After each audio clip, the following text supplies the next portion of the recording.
So I'm going to, before we have our roundtable conversation, I wanted to take a moment just to share the bios of our panelists today. They are really awesome leaders, representing both Leadership Birmingham and Leadership Alabama. I'm going to start with Ashley. So Ashley was born and raised in Montgomery. She's a graduate of Auburn University with a Bachelor's of Arts in Communication, and she began her career with Auburn University. The foundation, I believe it was the Major Foundation, or Major Gifts Development, that's it, working and meeting strategic alumni across the country.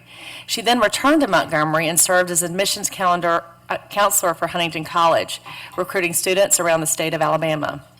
Around December of 2007, she joined Leadership Alabama, and she basically has worked, I think, in almost every single position that was either at Leadership Alabama or created since then. I'm looking at Kate. Can you verify that? Is that about right? So she is definitely, that's just, I think, the organization that really I associate with Ashley more than any of the great leadership roles she's played across the state. She currently serves on the board of directors for PARCA and is also on the UAB O'Neill's Comprehensive Cancer Center's Young Supporters Board and the PARCA Roundtable. She's a member of the Kiwanis Club of Birmingham and serves on the Kiwanis Connect Committee. I met Kent, your husband, earlier, and he is here in the audience. They live in Birmingham with their two children, Tripp and Lexi. They're active in their church and community, and Ashley enjoys live music. I think she got a little taste of that after our Leadership Alabama session last week in Muscle Shoals, I believe, and also spending time at the lake. Libba, I feel like I've known Libba for a while as well. Even though that I didn't have the opportunity to be in Leadership Birmingham when she was the executive director. She joined the staff in August of 2018. Prior to Leadership Birmingham, she served as the executive director of the Freshwater Land Trust in Birmingham. There, she was instrumental in increasing the acreage of land under conservation, protection, and growing critical connections within Jefferson County's 750-mile Red Rock Trail system, including the Kiwanis Vulcan Trail along Red Mountain. And as someone who loves to hike, I am very grateful to have all of that right here in our backyard. Prior to the Land Trust, Libba served as Director of Service Learning and Undergraduate Research at UAB.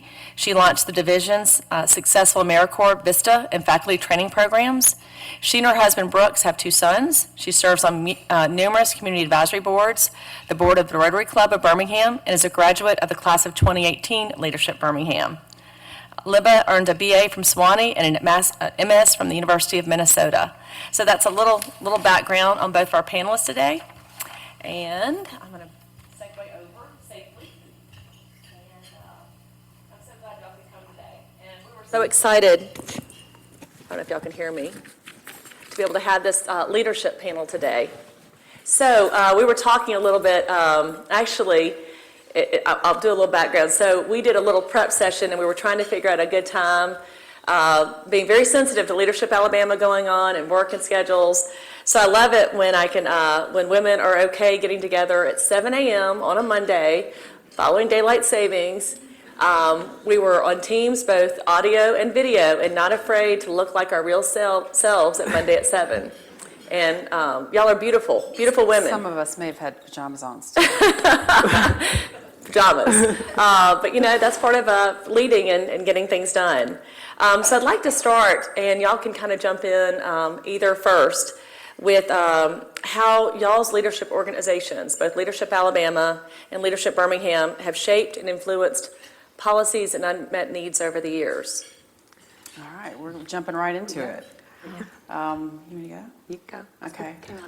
Well, let me back up a minute. Sure. Because I think there are probably a lot of people in the room that don't know much about either program, and I think that'd be great. It's safe to say that we're similar. We have a similar structure. But Leadership Birmingham was born out of a desire from leaders back in the late 70s, early 80s to connect more leaders and to connect them with our community. And we were coming at that time, we were coming out of we were in a period of transition from our industrial and manufacturing history into the Center for Medical Care and Medical Research that we are today. And we were coming out of the 60s, and leaders were worried about our next generation of who are going to be in our positions of leadership. Where were they? And so James Leigh, who at the time was the president of the Birmingham Chamber of Commerce, wanted to find a solution. And so he asked Dr. Neil Birdie, and Dr. Birdie, I'm so glad to see you here today. It makes me so happy to see you, to investigate leadership programs across the country. And Dr. Birdie got 9 people with him who had a forward-thinking vision of Birmingham and who didn't want to do business as usual. And they spent, I think, 9 or 10 months together researching programs and landed upon one that was an inclusive leadership model, getting people from all walks of leadership together to learn about our city and our region, to equip them with a better network and more education. So they launched what became Leadership Birmingham, I think, in 1982. And I promise this is going to all make sense. This is great. Protective Life CEO Billy Rushton was the first chair, and Mr. Rushton said, Leadership Birmingham is for people like me who need to know more to become more effective leaders, from a pretty fantastic leader himself. They hired Sheila Blair, the terrific Sheila Blair, and we were incorporated in 1982. And, what I think is interesting about that history, and the reason I went into that because of this point, is that they were very careful at that time to create a program that wasn't meant to drive home certain issues, because lots of people at the time were coming to them, and I think Leadership Birmingham should do this and do that, and they said, no, we're going to keep it simple. We're going to keep this an education program. We're going to bring people together who are never together, and we're going to learn about the same things at the same time. And I think that was really, in retrospect, brilliant, and I know that's how Leadership Alabama is also set up. But I think because we weren't set up to do a certain thing, it is from the actions of you all and our graduates of, what has come out of that. I can say that I know that Tom Court said that when he went through Leadership Birmingham, he saw the need for PARCA.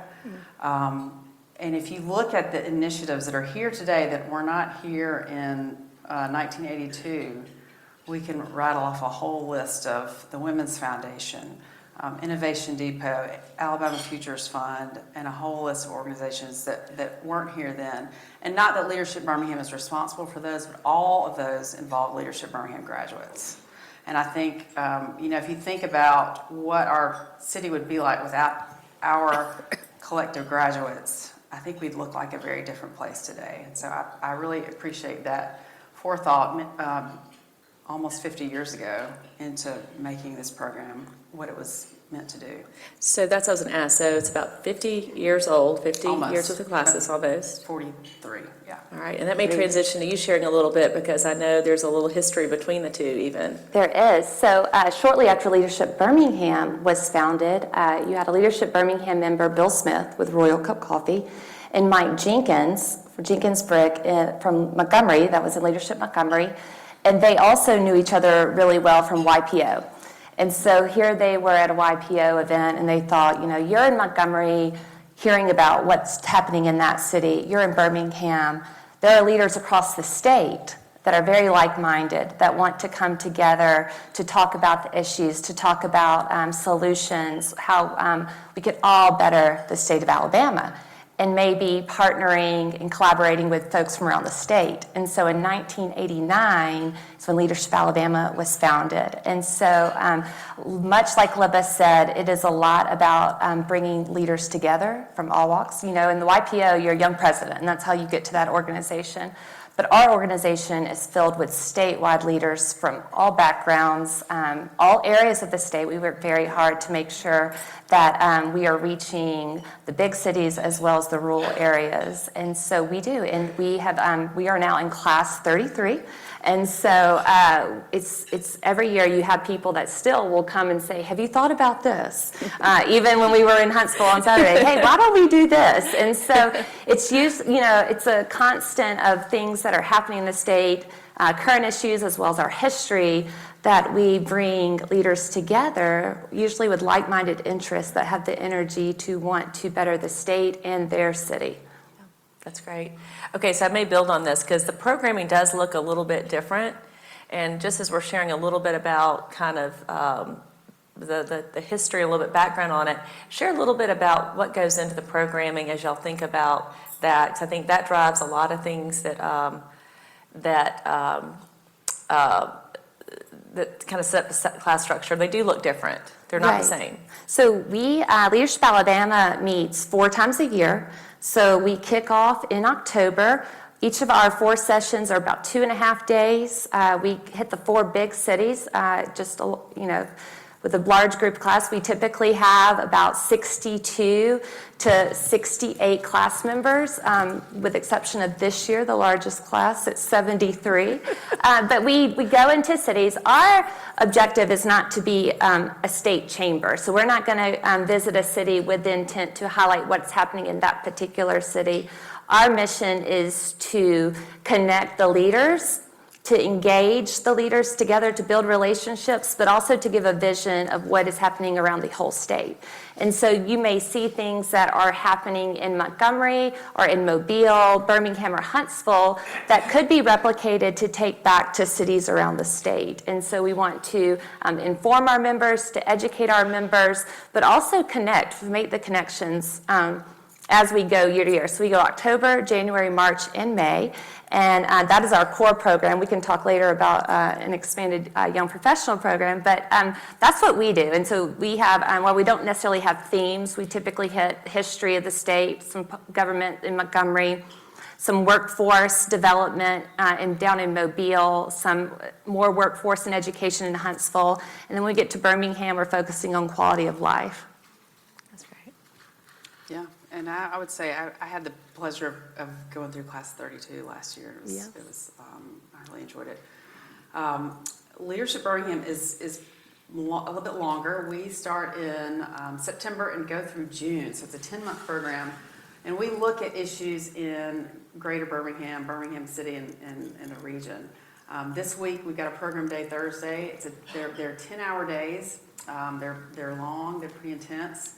Javacia is nodding here at this front table. She's in this current class. And this week it's Human Services Day, so we're actually looking at transportation, homelessness, and some other topics like that this week. And we have 9 program days. We have 2 overnight retreats, and it's a formula that seems to work pretty well from year to year. And the idea is to look deep into a certain topic so that we all get a sense of what our challenges and opportunities are in the city.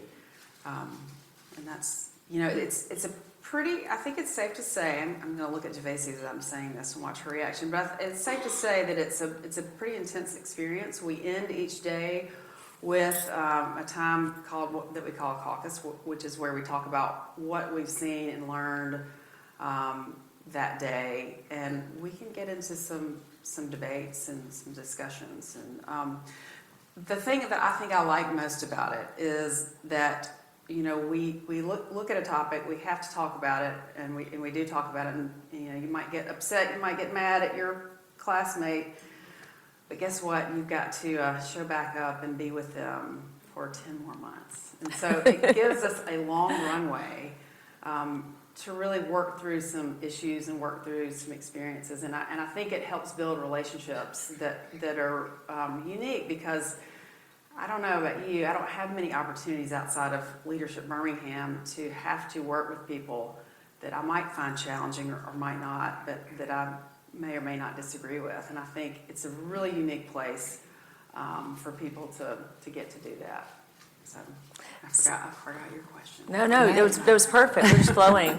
Well, and that really leads to, I think, what both of y'all do so well as leaders, which is foster this collaborative culture of leadership. I think there's an intentionality, which is why I'm talking a little bit about the programs, but also in how you kind of, when you have each class, you look at kind of the chemistry of the class, and as you start the year, and some that are going through Leadership Birmingham can probably attest to this, those of us that are in the class this year at Alabama, you start and you have that first period of kind of getting to know your classmates. And as you move along, and look, Tracy's over there going, yep, she does. It evolves, but you have the sense of, as y'all's leaders, really knowing how to lead leaders to get us to that place, to give us the room to grow, but also to know how to to learn and spend time and really see each other.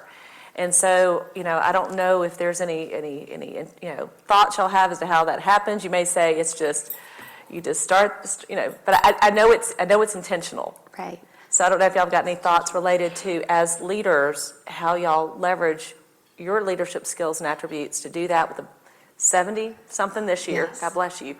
And then I'm not even sure We how got many. 53 this year. Just a small number of 53, right? Yeah. When some of us have groups of 5 or 10, and that's a struggle. So do y'all have any thoughts or advice for this group in terms of that magic? Oh, gosh. Yes. I would say the program structure helps. We have, the class is divided up into smaller groups, and they get to know each other, and they get to they spend time together between meetings. And I think, we give time to it. We give time to talking about it. We give time to looking at a problem like, for instance, this week, homelessness is one of them. And I think, I don't know if that's the simplest answer, but it really, to me, is the most, probably the truest answer, is that the structure of the program really helps. Yes. How people can interact, and it takes a lot of patience. It takes a lot of, I think it's also being willing to let people have arguments and not be uncomfortable with that. I think that's really a big part of the program. I think the formation of the classes starts well before we even walk in the door that first day. We operate on a nomination process, and so we just closed our nominations for the next class, and your class hasn't even graduated yet. So it's always, we have a board member, Gordon Martin, who always say it's more of an art, not a science, about how you bring together a class of statewide leaders, and I'm sure Libba would agree to that. We start in October, and you can always tell as everyone begins to come into the room together, there's not quite a lot of conversation. It's kind of quiet. You really look for somebody that you already know to sit with. And we are very intentional with meals about maybe assigning tables, so that way you're not sitting with somebody from your city. You have to introduce somebody that you've never met. We are, as Libba said, we're very intentional about the agenda, so building in times for networking connections. A lot of times, some of those connections happen well after the program, later in the evening, which is also important because I think just the collaboration and the relationships strengthen there. We also end all of our sessions with a caucus, and so they are conversations that are led by a moderator that sort of, as Libba said, they will pull out things, what you learned most in this session, what did you miss in this session, what is something that we could do for your next session. So we're always working to make sure that we are staying in front of what our class requests and what they want. We also rely heavily on evaluations. I think we mentioned it several times throughout the retreat, but having class members fill out an evaluation after each session, sometimes folks who may not speak up will write it down and let us know. And so we constantly taking those to see how we can better each program. Love it. Both of y'all have youth components. Yes. And I don't know when YLF was started, but it's been a while, because I remember that when I was a teenager, which means it's been a while. Yeah. I know you helped build that ALI. Talk a little bit about, we've talked a bit about the I hate to say adult class, because these are young adults, the older adults, the young at heart adults, and then the real young adults. Yeah. What does that look like in terms of how those programs are set up, and even just takeaways you have in terms of that future generation of leaders that are coming up in terms of how they approach these leadership opportunities?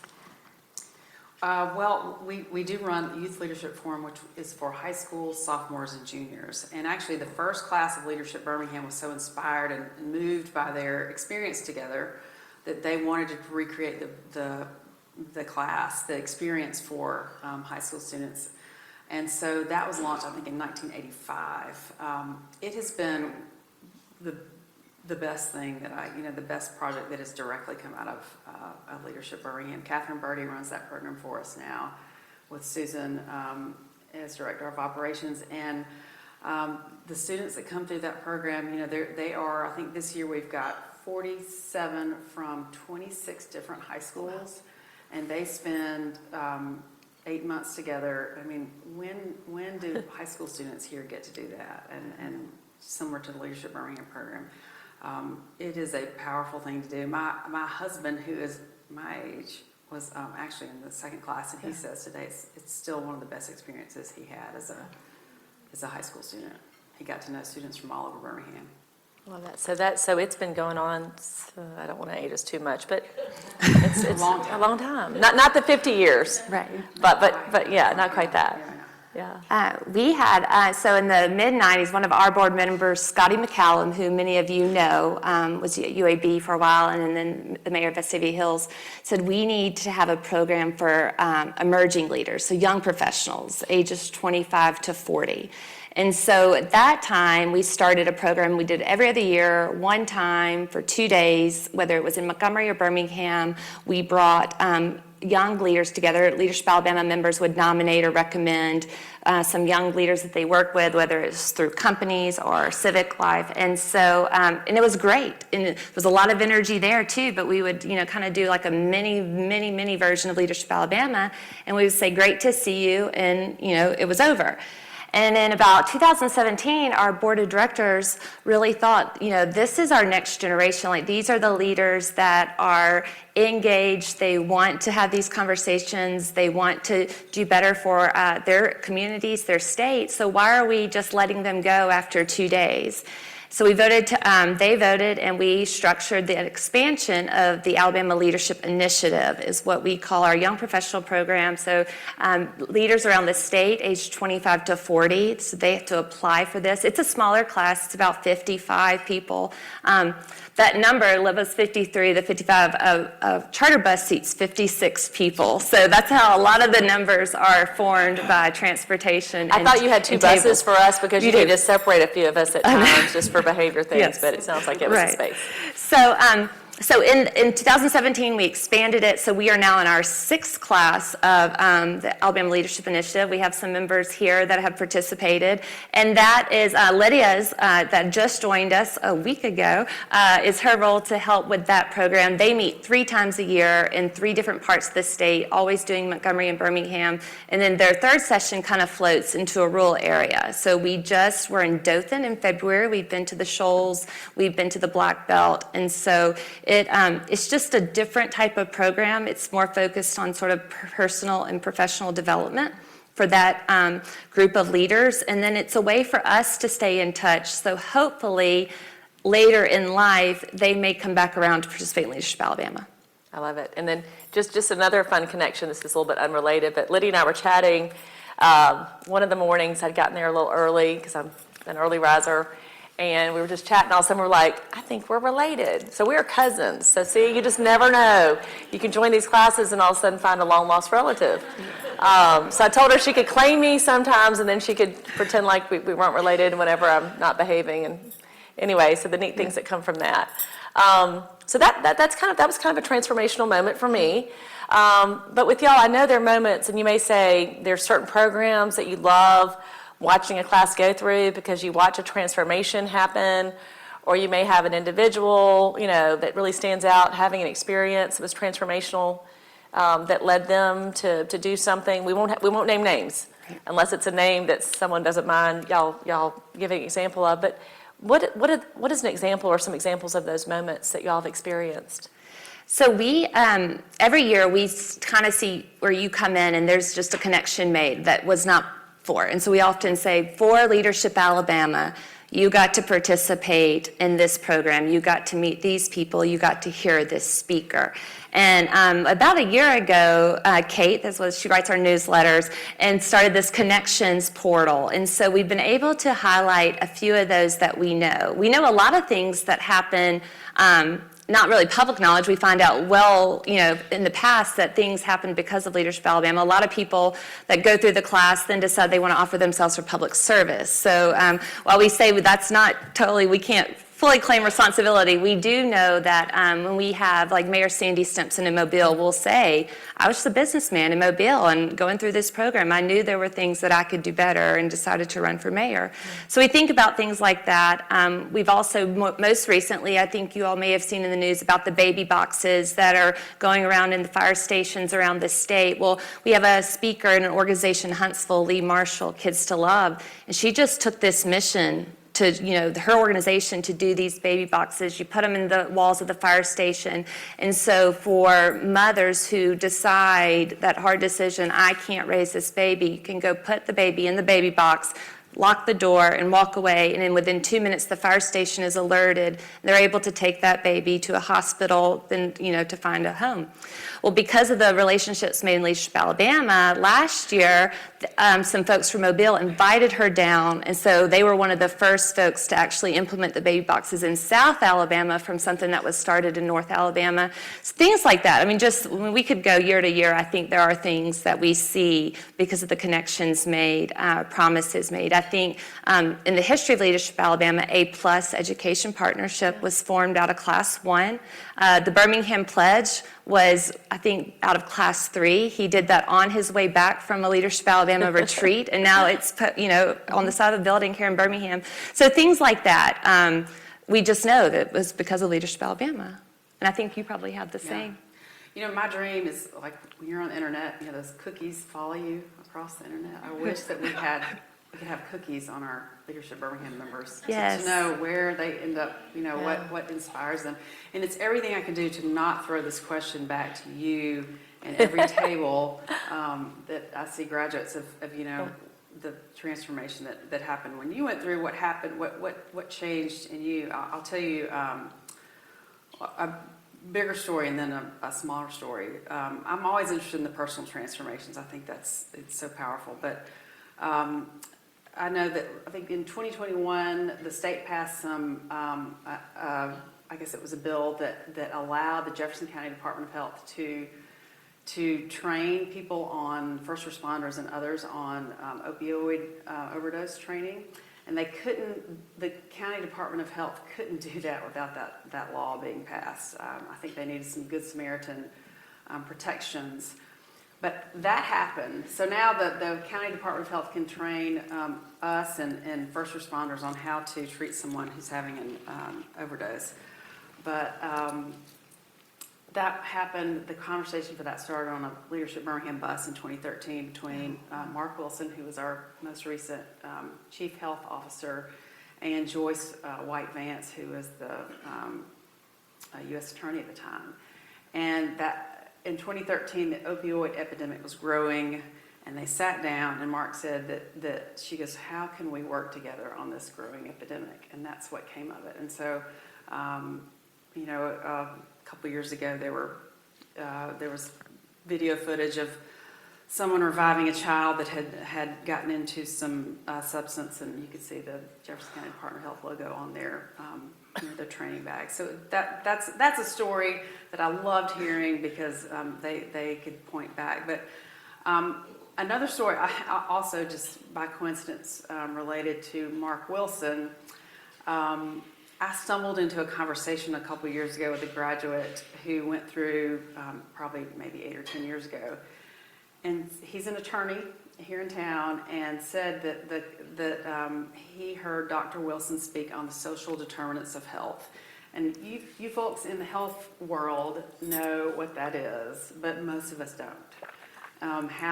Where you live and many other determinants, how your health outcomes are impacted by that.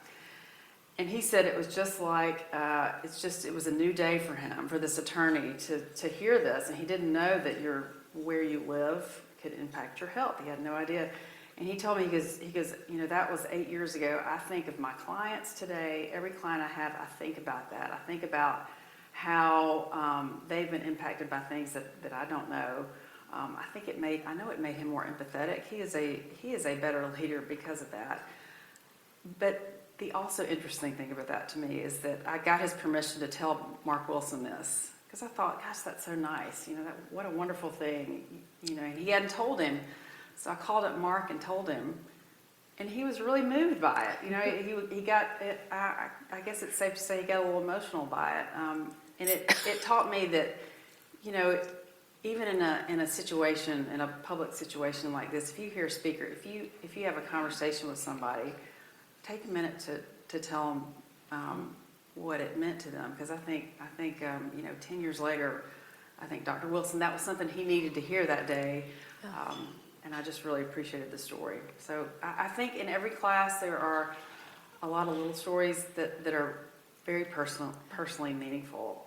And to me, that's interesting. Is what do you do with that? How does that carry you forward?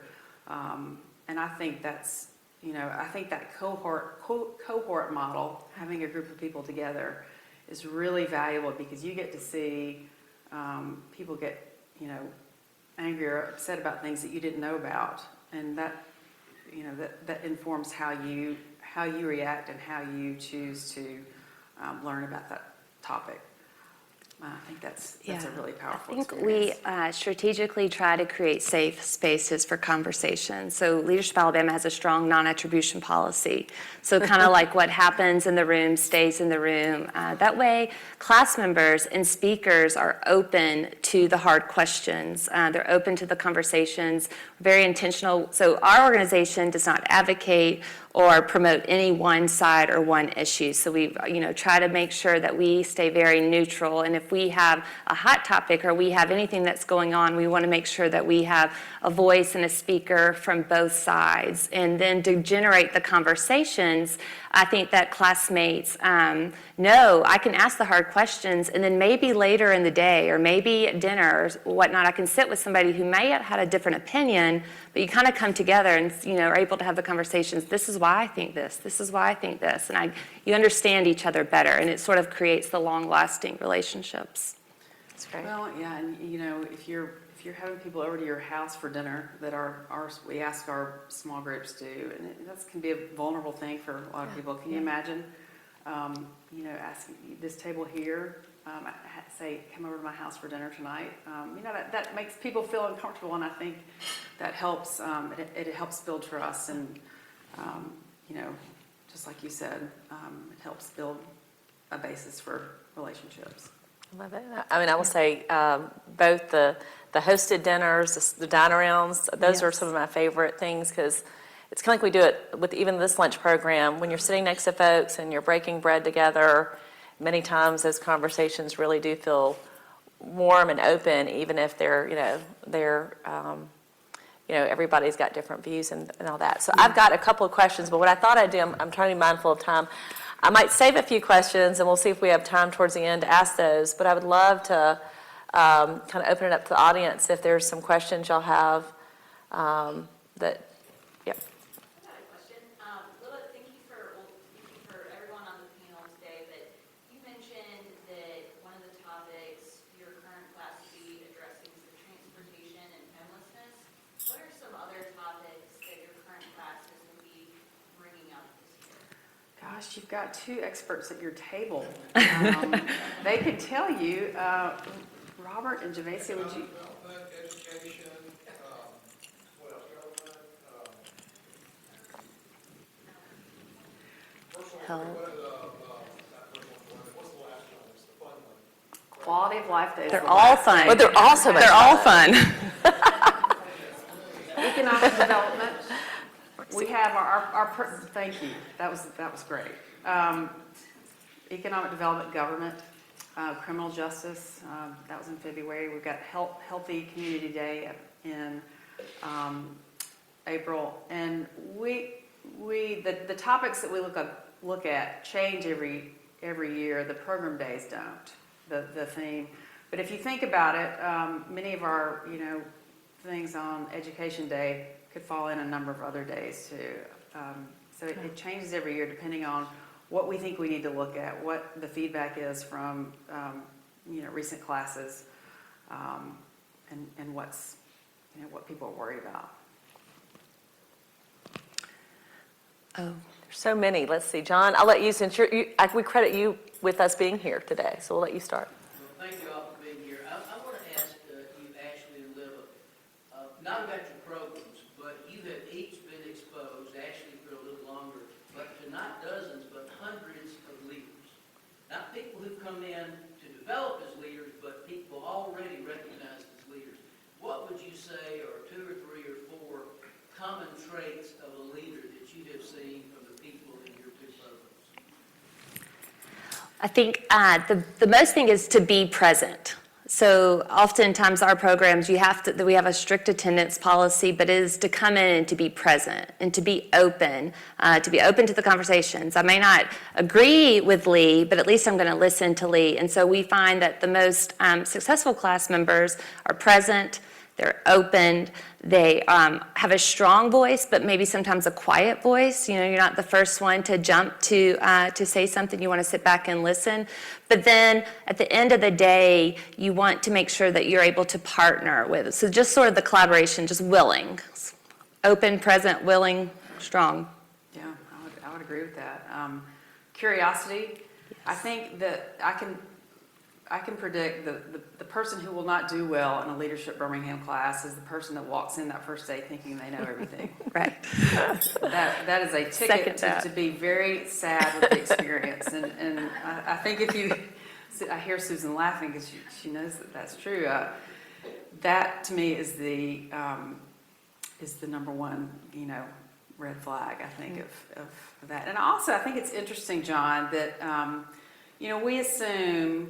we assume that we all have the same base of knowledge, that we know the same things, more or less, and that we know our history, we know facts about Birmingham, and that is not true. And I think it can be really a source of, for a class, when they discover that this classmate in the banking industry didn't know about our history of the banking industry's history of redlining in the past.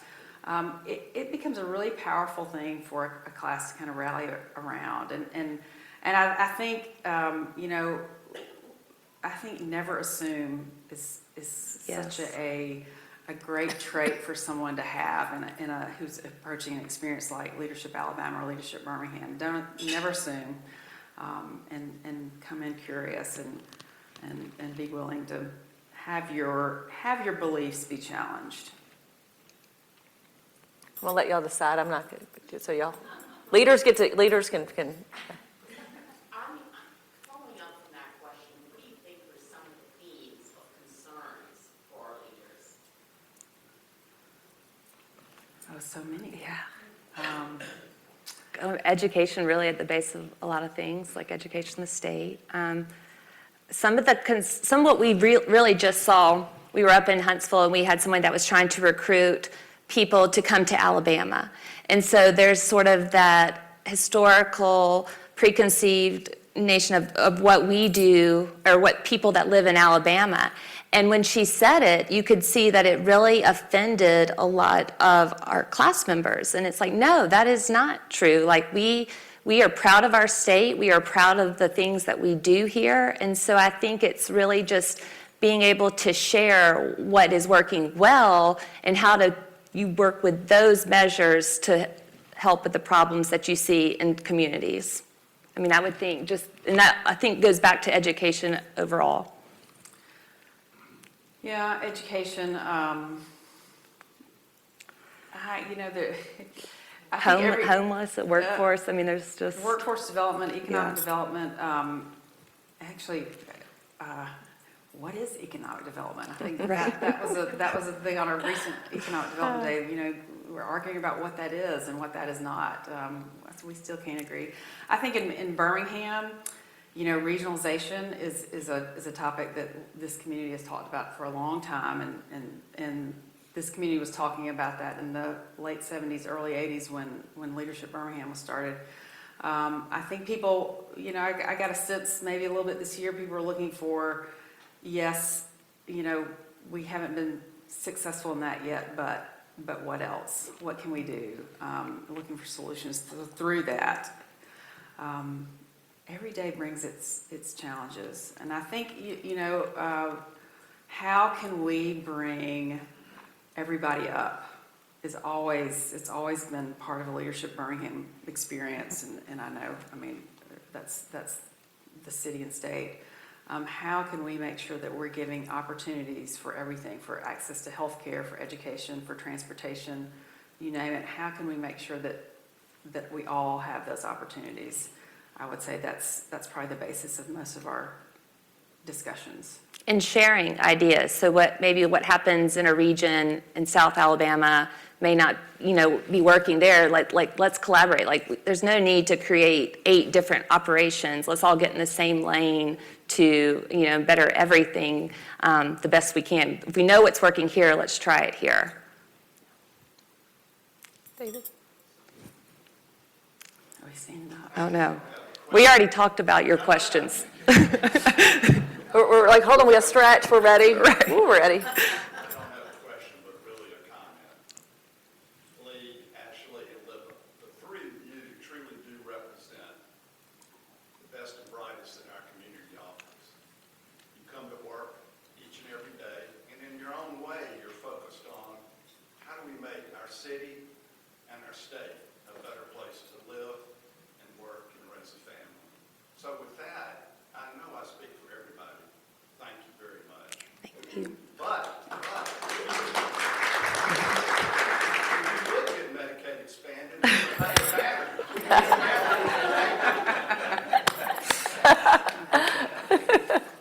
Wait, I'm going to go here first. I'm going to go over here because I feel like the right side's getting a lot of love and attention. Thank you all for what you're doing. As a graduate of Leadership Birmingham Class of '98, I know we discussed how antiquated Constitution of 1901, that is a racist document. We started talking about that in 1998. I'm wondering what each of your respective organizations is doing to try to get ourselves a new constitution that's reflective of 2024 and to vitiate these notions that this is a racist state, etc. So underpinning everything that y'all talked about is the rule of law, and that starts with our basic constitution. What have y'all done to promote that with your classes?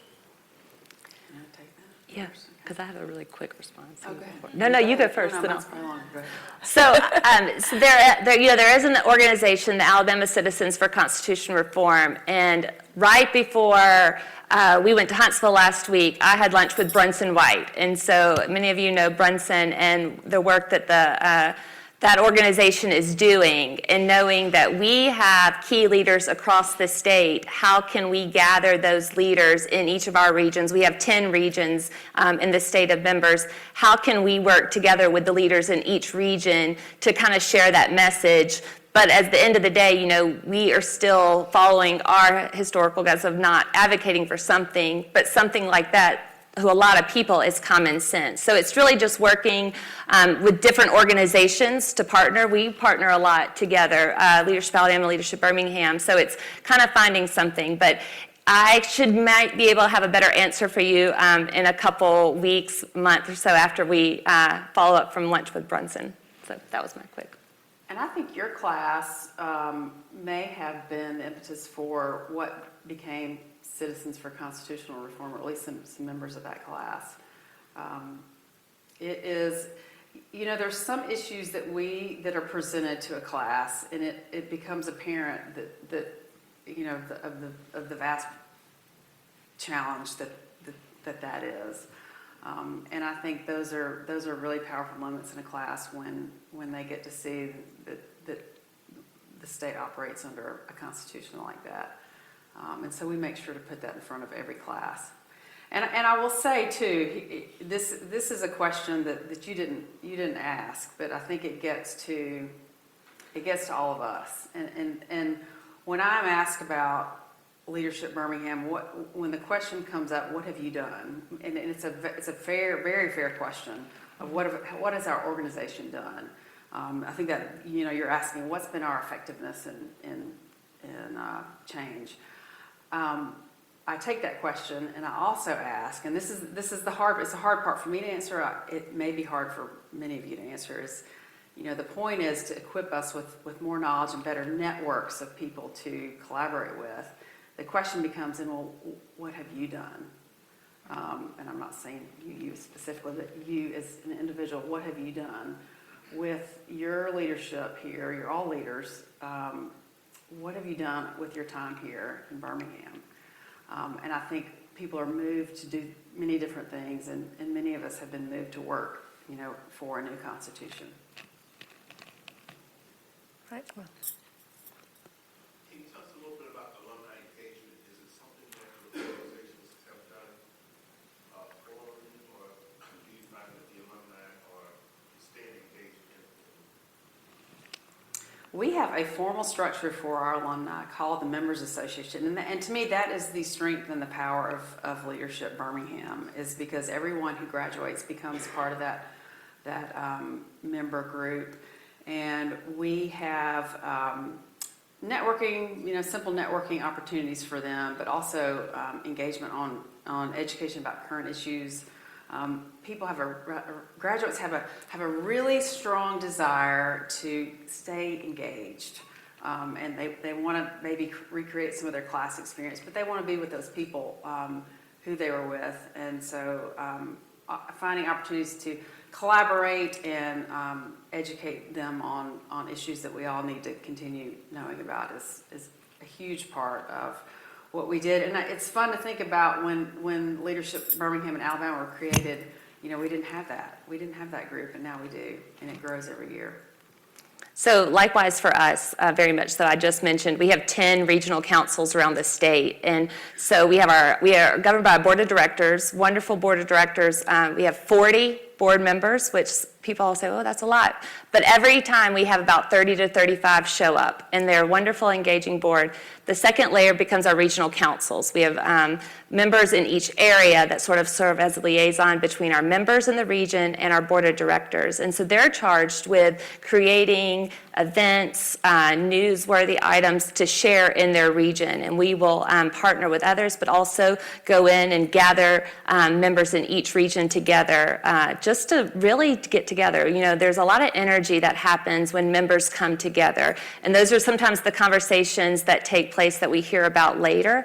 But our goal is to have several events throughout the year that bring together regional members. And then every 5 years we do a organization-wide anniversary reunion as well. So we just formed our 10th in Auburn East, Alabama area. So we're really excited about that. But it's just getting people together. Once you graduate, you become a member, and it's just that lifelong engagement. Well, and so I know we're getting close to the time to wrap up. One thing that I'm just going to make a little closing comment, actually, and is that just how appreciative I am of what Libba and Ashley do in their organizations. I think one of the things that's a big takeaway as I look at this audience is, our Kiwanis Club, I know your Rotarian Libba, I mean, these organizations are built for leaders. And the programs that we do every week, the conversations we have as we break bread together around these tables, and sometimes catch up with longtime friends, sometimes make a new friend, I think are all opportunities for us to move that needle in a little different way, but build on the same concepts of just leaders, collaborating with other leaders, being curious, learning, all of those things. So I just appreciate what y'all do through the organizations that you lead, and also the organizations that you're involved in. And I think it's an inspiration to those of us in this audience today in terms of how we carry that forward in different places. So with that, we'll hand the floor back over to our gracious president and fellow Leadership Alabama classmate. Yes. Tracy's in our current class right now with Leigh. Thank you. Outstanding job. We thank you all so very much, Leigh, Ashley, Libba, for being with us today. I've had the opportunity to be a part of each of these programs, and I would echo what David said. The success of the programs is really because of the exceptional leaders, and I thank you all so very much for what you do for our community and in helping to really build leaders, so thank you. In appreciation of your time with us today, we are making a donation in your honor to a charity of choice. And I look forward to seeing everyone next week. Please be on the lookout for more information regarding the program for next week in our newsletter. We thank you all again so very much for being here. I do also echo, it's good to see you, Dr. Birdie, who is so actively involved in both of these programs and their success. Have a great afternoon, everyone. Thank you for being here. Our meeting is adjourned.